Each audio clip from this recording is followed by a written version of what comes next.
Good morning to all. Myself, Dr. J.J.Jayapal, Assistant Professor, PG and Research Department of Computer Science, St.Joseph College of Arts and Science, Autonomous Cuddalore. Okay, now today we are going to see the computer architecture. The topic is the vector processing.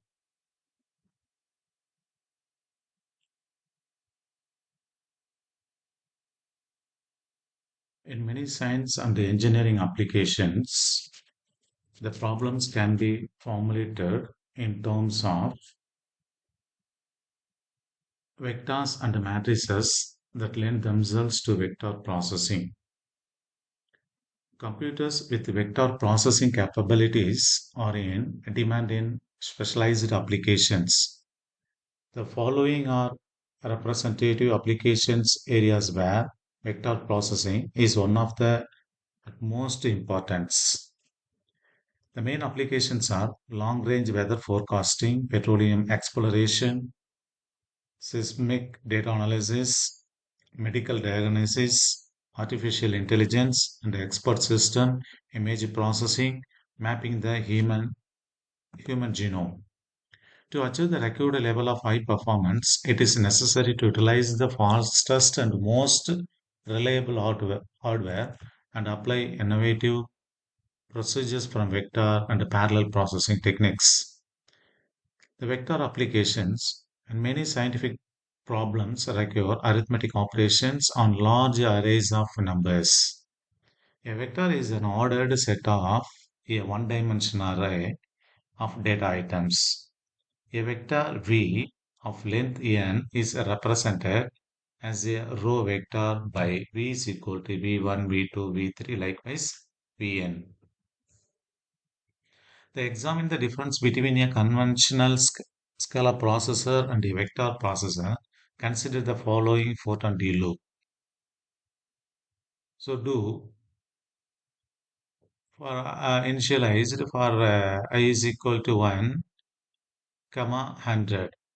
The 20 C of I is equal to B of I plus A of I. This is the implemented in machine language by the following sequence of operation. Initialize the initialize I is equal to 0, 20 read A of I, read B of I, store C of I is equal to A of I plus B of I. The increment I is equal to I plus 1. If I is less than or equal to 100, go to 20, continue. A computer capable of vector processing eliminates the overhead associated with the time it takes to fetch and execute the instruction in the program loop. This is equal to C of 1 is 100 is equal to A of 1 is 100 plus B of 1 is 100. The possible instruction format for a vector instruction is shown. This assumes that vector operands reside in memory. It is also possible to design the processor with a large number of registers and store all operands in register period to the addition operation. The base addresses and the length in the vector instruction specify a group of CPU registers. So instruction format for a vector processor, that is the operation code, base address source 1, base address source 2, base address destination, vector length. The matrix multiplication. The matrix multiplication is one of the most computational intensive operation performed in computers with vector processors. The multiplication of two n into m matrices consists of n squared inner products or n cube multiply and add operations, and n into m matrices of numbers as n rows and m columns may be considered. Okay, now the inner product, for example, the number of in the first row and the first column of matrix C is calculated by letting I is equal to 1, j is equal to 1 to obtain C of 1 1 is equal to A of 11 B of 11 plus A 12 B 21 plus A 13 B 31. Okay, this requires three multiplication and three additions. To total number of the multiplications or additions required to complete the matrix product is 9 threes are 27 we need. So in general, the inner product consists of the sum of k product terms of the form C is equal to A1 B1 plus A2 B2 plus A3 B3 plus A4 B4. Likewise, AK BK. So now consider the value of the A and B are either in memory or in processor register. The floating point multiplier pipeline and the floating point adder pipeline are assumed to have the four segment each. All segment registers in the multiplier and adder are initialized it to be 0. So that is the initial value of the 0. That is a four segment for the multiplier. The another four segment for the adder pipeline. So the first four segment, the data is entered into the from source A and source B. The first clock cycle, the source A and B, that is A of 1, B of 1, is entered into the multiplier pipeline, the first clock cycle. The second clock cycle, the A1B is moved to the second segment. The A2 B2 is entered into the multiplier pipeline.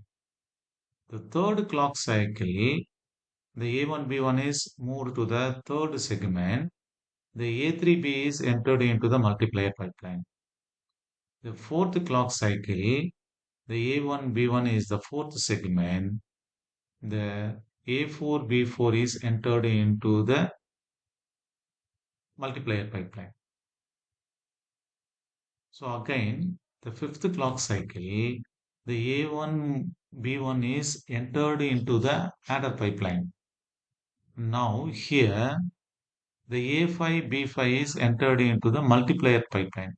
Likewise, the eighth clock cycle, the A1 B1 is in the adder pipeline, and A4 B4 is in the fourth segment of the adder pipeline. Here, the A5 B5 in the multiplier first segment, and then A5 B5 A8 B8 in the multiplier pipeline. So ninth clock cycle, what will happen? The A1 B1 is again it will go to the out and then again re-entered into the adder pipeline. The parallelly the A5 B5 is entered into the adder pipeline. You see here that is equal to A1 B1 plus A5 B5. Okay, the 10th clock cycle, what will happen? Here, the A2 B2 is again entered into the adder pipeline. The A6 B6 is entered into the adder pipeline from the multiplier pipeline. Again, the A3 B3 plus A7 B7, A4 B4, and A8 B8. So finally, we will get the C product, the C of 0, comma 0. So that is the inner product of the C. Simultaneously, we have to find the C of 0, comma 1, 0, C of 0, comma 2. And then second row 1, comma 0, 1, comma 1, 1, comma 2. And then third row 2, comma 0, 2, comma 1, and then 2, comma 2. So finally, we will get the product C. Okay, thank you.